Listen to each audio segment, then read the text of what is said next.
कैसा लगा हम लोग का कंट्री डांस? बोलो बोलो। থাক থাক, অনেক হয়েছে। বাংলার মানুষ আবার বাংলাতেই ফিরে আসি, না হলে জাত একটা কাণ্ড ঘটে যেতে পারে। তবে আপনারা এই ভিডিওতে এরকম অনেক কিছু কাণ্ড ঘটতে দেখবেন। যেমনটা দেখছেন, আমাদের মা পিসিরা সবাই একদম আমাদের মতন পোশাক আশাক পরেছিল। কোনোদিনও পরে না তো, তাই একটু যেন অন্যরকম লাগছিল। জানেন তো, এই প্রথম সবাই এরকম পোশাক পরেছিল ঠিকই, কিন্তু লাগছিল সবাইকে একদম দুর্দান্ত। দাঁড়ান দাঁড়ান, এইবার দেখছেন আপনারা ব্রাইডের মাকে। কে যে ব্রাইড তা কিন্তু বোঝা দেয়, আবার বিয়ে দিয়ে দেওয়া যাবে কিন্তু, কি বলেন আপনারা? তারপরে আমরা একটু স্টার্টারও খেয়ে নিলাম। দেন আমার সেদিনের সন্ধ্যের সাজুগুজুটাও আপনাদেরকে ভালো করে দেখিয়েও দিলাম। এই যে শুনুন, আমাদের সবাইকে কেমন লাগছে তা কিন্তু অবশ্যই আমাদের কমেন্টে একদম জানাতে ভুলবেন না। বাবা গো বাবা, কি প্রেম গো! মেয়ের বিয়ে হচ্ছে, সঙ্গে মনে হচ্ছে আরেকবার মা বাবারও ইচ্ছে হচ্ছে যেন। তারপরে আর কি আমরা কিছু ফটোশুটও করে নিলাম, দিয়ে চলে গেলাম সেদিনের সন্ধ্যার মেন অনুষ্ঠানে। তাহলে আপনারা আমাদের অনুষ্ঠানটা এবারে এনজয় করুন।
পাগলামি দুষ্টুমি আর আদিক্ষেতাগুলো যেন না বদলায়। আমাদের ফ্রেন্ডশিপটা একটা জল ফড়িংয়ের মতো, তাই এই গানটা তোর জন্য। তুই চিরদিন তোর দরজা খুলে থাকিস সবার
হয়তো তোমার জন্য হয়েছি প্রেমে যে বন্য, জানি তুমি অনন্য, আশার হাত বাড়া।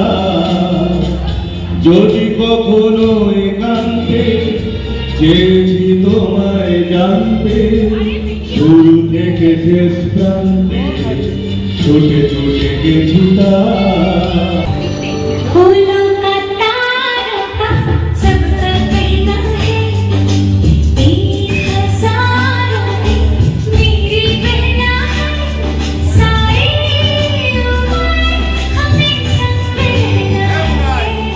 ওয়েট ওয়েট ওয়েট, তোর নামে এত ভালো ভালো কথা, তাও আমি বলবো?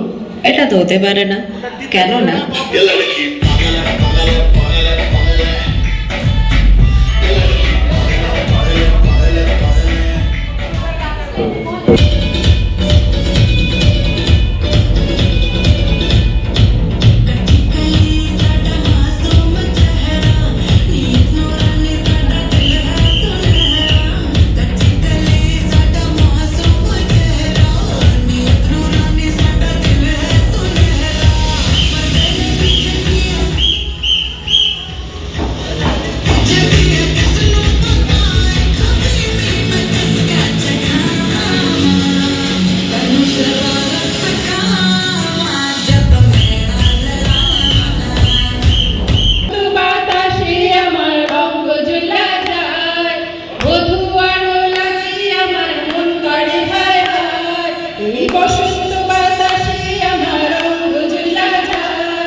সেদিনের মতন মোটামুটিভাবে অনুষ্ঠান শেষ হতে আরও কিছু মেহেন্দির ফটোশ্যুট হওয়ার পর আমরা আমাদের সেদিনের ডিনারটা সেরে ফেলি।